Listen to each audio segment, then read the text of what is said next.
Maizbhandari Gausia hoc committee Bangladesh Abu Dhabi Electra শাখার উদ্যোগে পবিত্র মাহে রমজান উপলক্ষে ইফতার এবং দোয়া মাহফিলের আয়োজন করা হয়। পঞ্চম নম্বর ব্যাপারটা হলো যাকাত, কিন্তু এখন দেখা যাচ্ছে আমাদের সমাজের মধ্যে যাকাতটা দেওয়ার জন্য মার্চ 7 তারিখ শুক্রবার আমিরাত রাজধানী আবুধাবির সেন্ট মেরিন রেস্টুরেন্টত আয়োজিত মাহফিলের সভাপতিত্ব করছি সংগঠনের সভাপতি মোহাম্মদ দিদার আলম বাবু এবং আলোচনা সভা পরিচালনা করছি প্রচার সম্পাদক গোলাম সরওয়ার দিদার। আমরা বড় উদাসীন, আমরা জাকাত দিতে চাই না।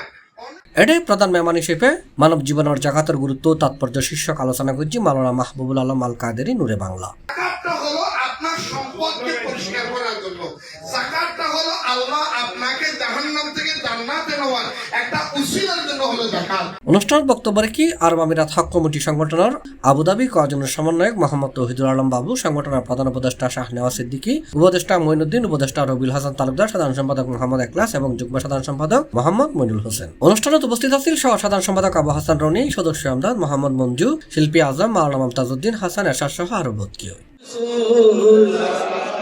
মাহফিলত মিলাদ কিয়াম পরিচালনা করছি সহ সাংগঠনিক সম্পাদক মোহাম্মদ মাহফুজ, মাইজভান্ডারি কালাম পরিবেশন করছি শফিল আজম এবং পবিত্র কোরআন তালাওয়াত করছি মুক্তার উদ্দিন। আলোচনা সভা শেষে ইফতারের আগে সমগ্র মুসলিম উম্মাহ, দেশ এবং জাতির কল্যাণে বিশেষ দোয়া কামনা করা হয়।